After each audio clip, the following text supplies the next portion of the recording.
I came from a background of construction, zero sales experience at all.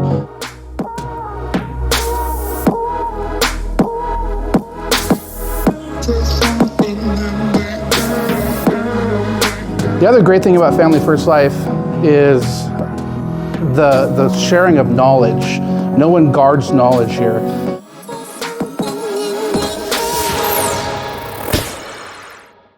Welcome to episode 2 of The Climb. Super excited to be sitting here and have the opportunity to give you all some tips. Not so much training, but just tips and things to consider while out in our industry selling life insurance. Dan Gruenberg here, sitting here with my business partner and my wife, Tiffany Gruenberg. Hi. What we want to do today is just, we're going to switch it up a little bit. Tiffany, on our first episode, asked me a lot of questions. Today I want to ask Tiffany a lot of questions. And then looking forward to the next few episodes of The Climb. We're going to have the Hall of Fame producers here for the Road to Hall of Fame.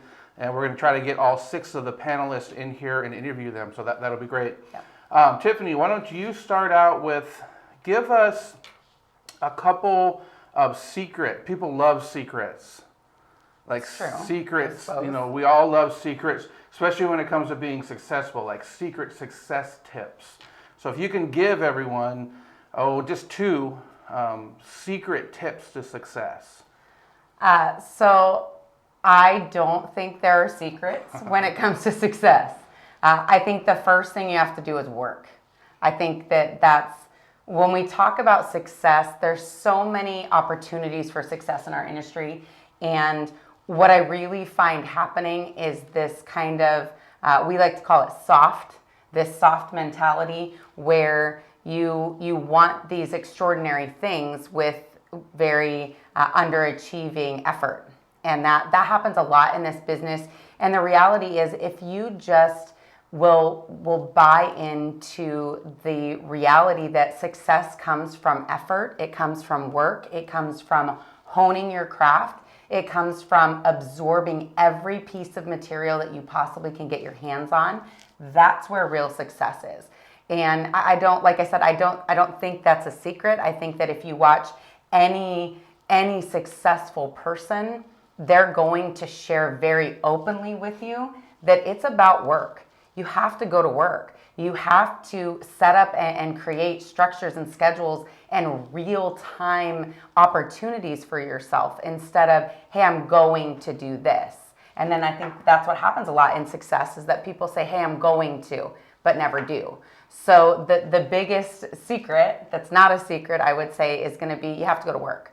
The other thing in our industry, I think, that you have to, the second thing, I guess, would be outside of work.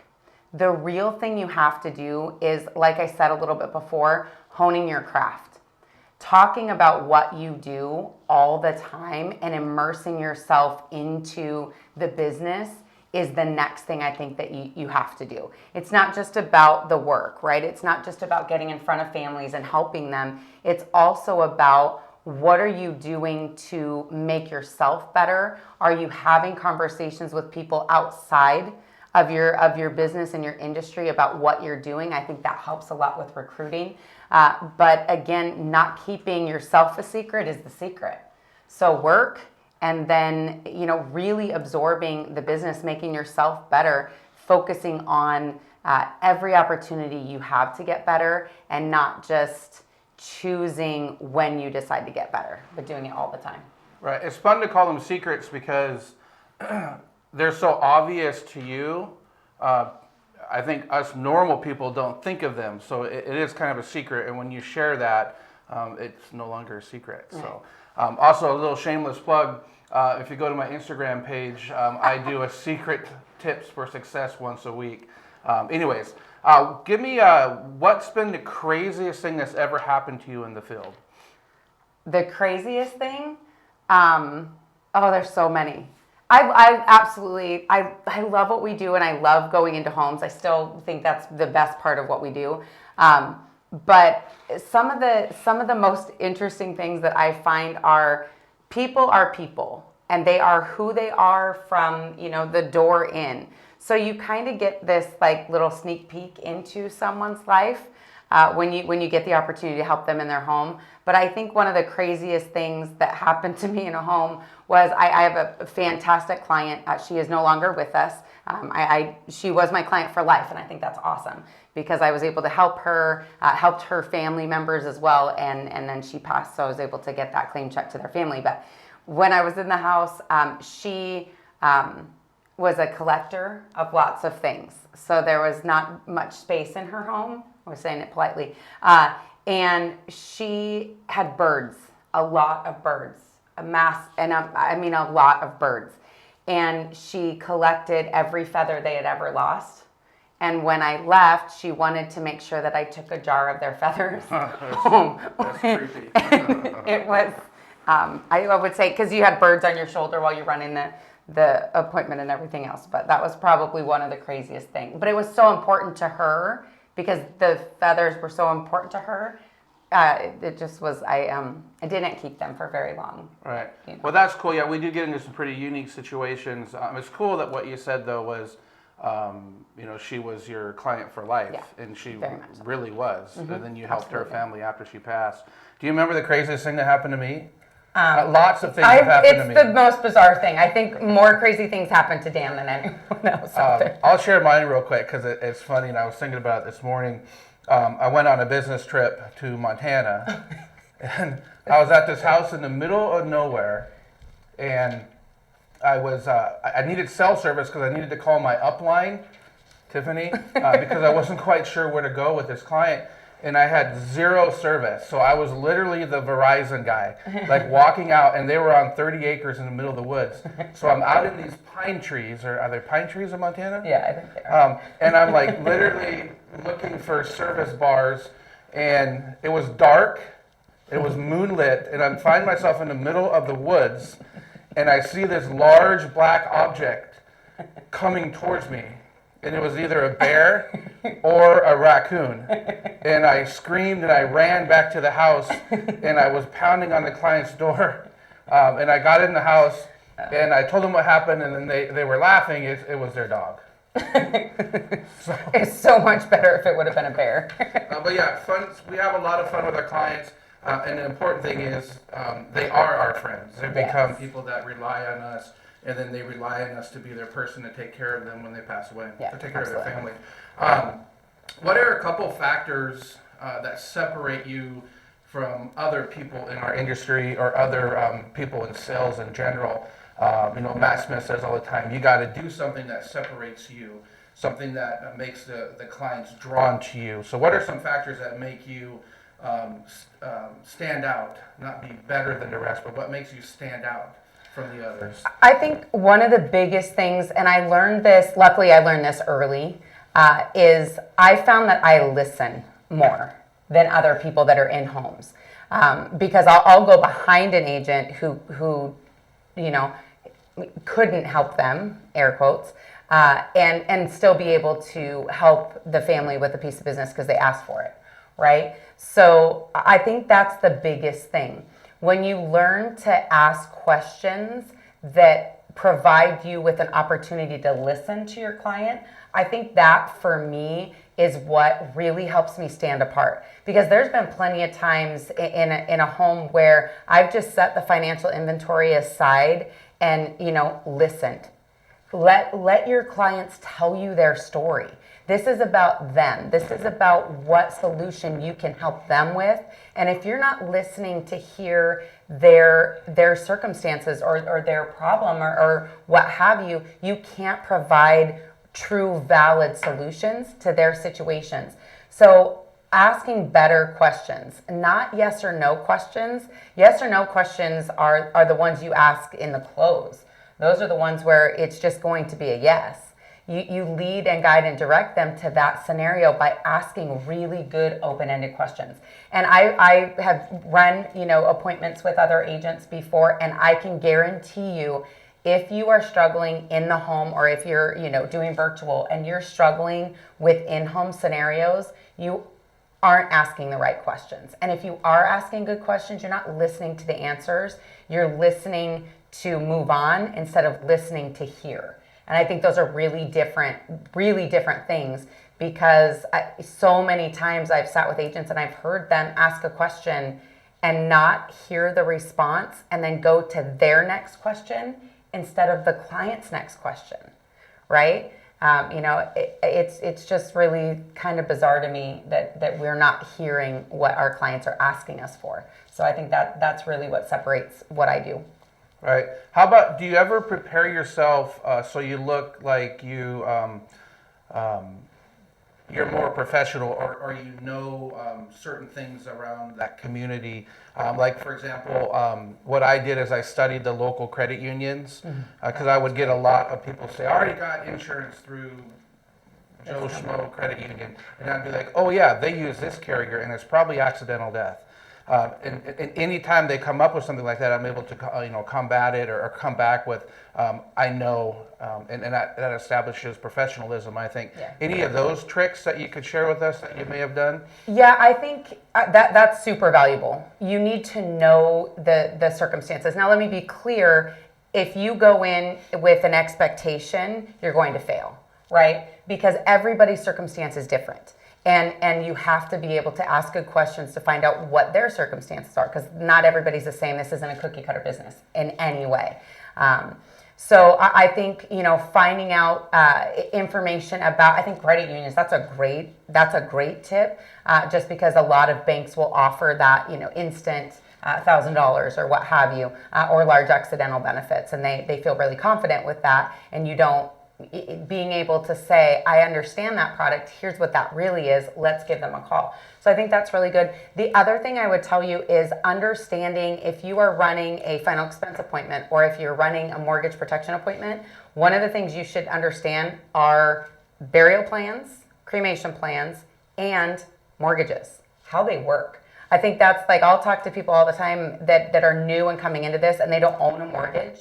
It's very difficult to speak intelligently about something you have no idea about. So do your research, do the work, understand how mortgage lending works. Find a calculator that you can use that amortizes mortgage payments.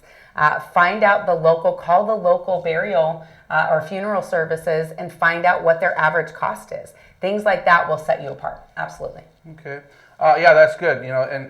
Proper preparation prevents poor performance. That's a hard one to say. Really hard for him. If you have to establish yourself as an expert in your field, Yeah. And that's going to give you credibility. Give me what you do to establish loyal clients in the house, in particular, after you help them or close the deal or whatever you want to call it. After you help the family, how do you establish that loyalty? Because we all know that they're going to be bombarded by other companies and other people that want to come and see them. So I find that if you make yourself referable, you will have no competition. Okay. So one of the things that I have implemented very early in my business was finding a way to be referable to my clients. I build that relationship through the appointment. I don't just hit them with, hey, do you have anybody else I can help you with right at the end? I'm talking about that through the entire appointment. When they talk about their kids, I'll say, awesome. So have your children done any of this planning? Do you guys talk about stuff like that? No? Okay. Well, maybe I can get an opportunity to help them as well. And then you move back into the appointment. That way you, again, become referable. I am a huge fan of once you have completed the information and once you've placed a piece of business, I'm a huge fan of just the simple statement, hey, look, and preparing your client. Hey, look, you're going to get more calls about this. It's very common. A lot of times our paperwork kind of passes in the night, right? Like ships in the night. So you're going to get more calls. All you've got to do is just say, hey, Tiffany's my girl, or Dan's my guy. We've already gotten help. Thank you. I super appreciate it. And I'll say some of them are going to be real pushy. They're going to want to come out and help you. But you and I both know you were really open with me. We've done everything we can to put you in the best position possible. So at this point, you really aren't going to have any other opportunities with anyone else to put you in a better position. Do you think that's fair? Yes. And then that way, I always put myself in their phone. I'll have them call me, I'll call them, and then I just have them put, Tiffany Insurance Girl behind it. Yeah, I think it's very powerful if you if you coach them, and I would say at the end, I'm going to give you a couple of warnings on what to expect next. I tell them expect the first premium to come out in the next couple of days. Expect that if it doesn't come out, please call me and let me know. Then I may have misentered something on the application. I also tell them to look for that policy. If it doesn't arrive in 2 weeks, please call me. Or better yet, I say once your policy arrives, give me a call. That way I can come back out and review it for you if you have any questions. And then the warnings I give them is much like you said, you're going to get a lot more calls. It's just the way the game works now. I tell them, Dan, the insurance man, has got me taken care of. Most people know who I am in the area, and they know that if I help you, no one can put you into a better position. And you just kind of reassure that they're there for them, and then, of course, thank them and say, anything you need, please feel free to reach out to me. I also tell them if you get anything in the mail that you think you need to fill out, call me and I'll let you know if it's worth your while. Awesome, great stuff. Last question for you is, can you sum up your experience with Family First Life to date? Oh, I would say, like in a word, it would be a blessing. I really believe that everything happens in life for a reason, right? We hear that all the time. But when I needed structure the most, when I needed a new platform to create who I wanted to be, because I had been at another company before, this company gave me that platform. And I think a lot of folks that are out there might be struggling with who they are in their business. And there's no better opportunity for you to define what your business can be or who you can be in your business than at Family First Life, because there's no dictation here, right? So many companies want to dictate to you what you can do, what you can say, what you have to say when you sit down with a client. They want to dictate the hours that you have to be in an office, all those kinds of things. And the reality is that freedom to begin to be who I wanted to be in my business, I got from Family First Life. And not just did I get that freedom or the opportunity to grow and really develop myself in the business, I got to do it for other people.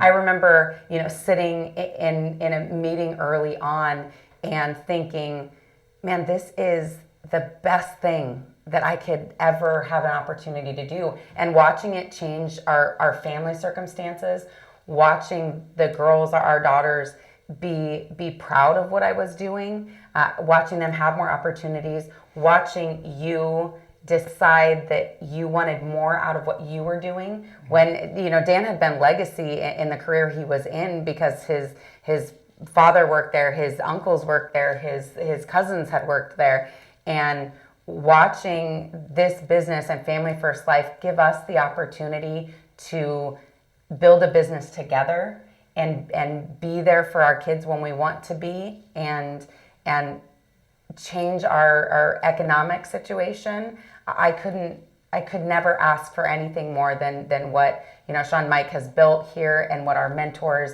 and Matt and everyone. I'm grateful, and it's been a huge blessing. Great. Well, thanks for sharing with everyone. I'm going to leave you with this. We call this podcast The Climb. We call it The Climb for a reason. Life, career, relationships, they're all about the climb, okay? Getting to the top of the mountain. It's not the end game that you have in mind. It's the journey you take to get there. And one thing I'll tell you is once you've reached the top of the mountain, go find another one to climb that's higher. Thank you all. We'll see you next week. Thanks, guys.